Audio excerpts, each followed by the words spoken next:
Scares in the Air.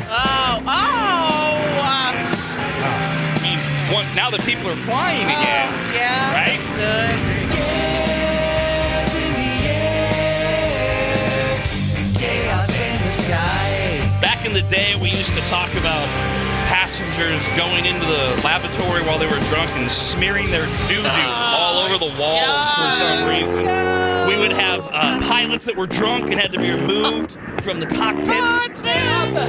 We had stewardesses getting in fights. Flight attendant. And then we had explosions, like the engines were exploding in the air. We're gonna die. Everyone's fine. Oh, I feel really sweet. sentimental towards that theme song. It was one of the first segments I ever did on this show. Oh, Yeah. that's so not interesting. It is for some people. So our first, But it's an escape. true, and actually our first scare in the air update is our first scare in the air is an update. American Airlines says it is now taking several. What a sign of the times this is! It is taking several new precautionary measures after flight attendants have been forced to deal with politically motivated aggression on flights. Of course. People are getting in fights with either each other or with the flight attendants over politics. And one of the big ways this happens is somebody wears a shirt or a hat, MAGA, Black Lives Matter, whatever, and somebody has the opposite, and then pretty soon everybody's yelling. Sometimes the flight attendants will ask them to cover it up for controversy reasons, then they're fighting with the flight attendants, etc. Yep. While they didn't get into many specifics, they did announce they are now no longer, for American Airlines, they are not serving alcohol on flights to and from Washington, D.C. in particular. That's smart. Outstanding. That sucks. And by the way, God. the minute that word gets out, we go back to the 80s and everybody starts smuggling the little individual bottles of liquor onto their flights to and from D.C. Just getting hammered in the bar at the airport and get on the plane already drunk. Exactly. Just like high school. Now, a traditional scare in the air story. It's a Spirit Airlines flight the flight actually is not scary. It's not the exploding engine or anything like that. It actually made it to its destination in Portland on Sunday. Right. But it was a bad flight for a few passengers in particular, and we can all relate to 29-year-old Dedrina Walker-Williams, who was annoyed with the passengers sitting behind her. Were they kicking her chair? A mother and two children, and the kids ages 3 and 7 were kicking her seat. This isn't soccer, kids. It's always the kids, and I get it. Kids are restless. It's no fun for them to be on the plane. That's where the parents come in and entertain them and tell them to stop and watch them. If we were going to live in a reasonable society, we could take the discussion we just had and say, if you have an animal that is untrained, you can't fly. And if you have a child that is untrained, they can't fly with you either. But we don't live in a civilized society. So it brings up the age-old question quickly, what do you do when the kid behind you is kicking your chair? How many times do you wait, or do you just take it? I don't necessarily take it, which, contrary to popular belief, there's like a time span. If it's going on longer than maybe 5-10 seconds, which is an eternity of just constant kicking, maybe even 30 seconds, that's a long grace period. If it's going on for 30 seconds, I will turn around and I'll say, "Excuse me, can you please stop kicking my chair?" And I'll say it loud enough so that the kid knows that I'm serious, but that the parents can hear me say it as well. Not condescending. Do you make eye contact with one or the other, or is it just like over the seat, or do you like directly address the parents? I guess it depends on the situation and how comfortable I am, because if I'm turning around, if I turn around, I'm going to do that thing that you're supposed to do when you're doing public speaking and sweep the room.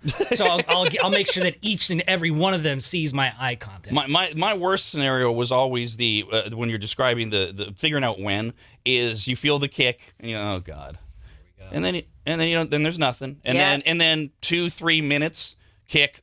Yep. And suddenly you the minute every time you get comfortable kick, it's like, when now am I going to say something? Yeah, I think it's like 2 kicks and then you do the full swivel and you address the parent. That's always the easiest way to go. I did actually have a bit of a snafu with a mom on it was this really, really, really tiny plane because it was just going from Detroit to Indiana. So it was this awful little plane, and she was just like complaining the whole time. The kids are going crazy, and he keeps kicking my chair. And I just was like, "Hey, look, I know I can hear that you're going through it, but I need that to not."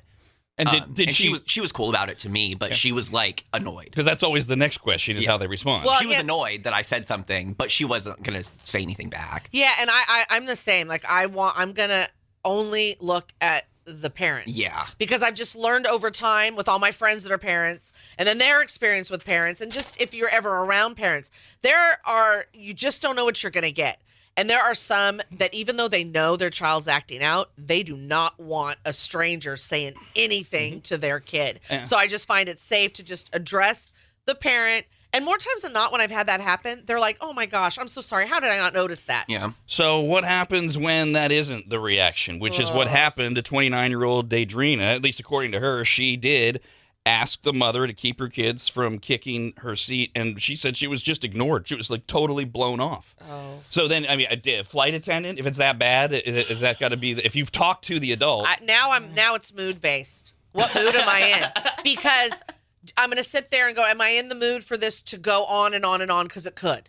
It could be a back and forth with her and I. Do I really want to get the flight attendant involved? Like, where do I want to take this? Am I in the mood for what this could turn into? Or do I just, how much time we got left on this flight?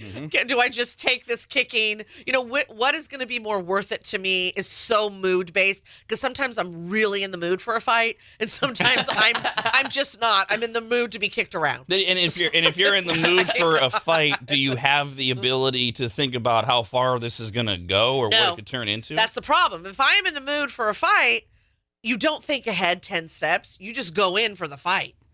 And so I already know I'm not in the mood for a fight if I start thinking things through. Then it's like, oh, okay, yeah, I don't want this. So 29-year-old Daedrina says she told the mother to keep her kids from kicking her chair and was completely ignored. She waited a few moments the way it's described, and then 29-year-old Daedrina got up, turned around, and admits to punching the mother 3 times in the face. Oh, That is wow.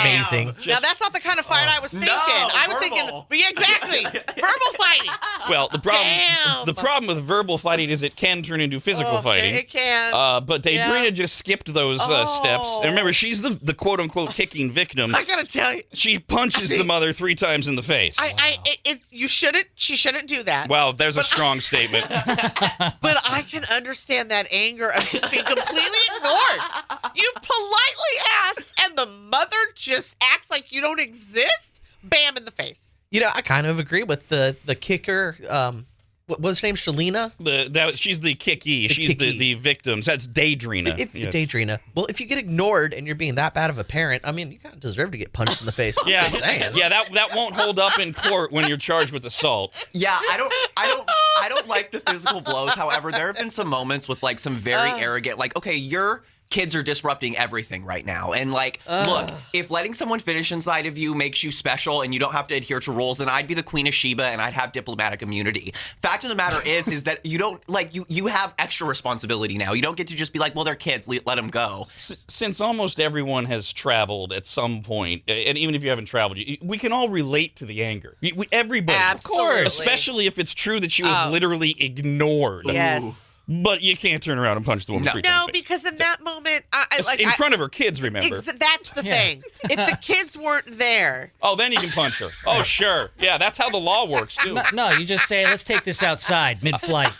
By the way, the mom wound up with a bloodied lip and a bump on her head. oh, her poor kids were probably crying and so sad for their mom. Now it's really annoying. They're crying and kicking. Yeah, seriously. Yeah, so you just made the problem worse. The flight attendant reported witnessing the assault, and there was, of course, an officer waiting when the plane landed. The officer told Daedrina that there were plenty of witnesses that saw her, and Daedrina replied, quote, "You do what you gotta do." End quote. Wow, okay. And she has been charged with felony assault in the 4th degree and harassment. Damn.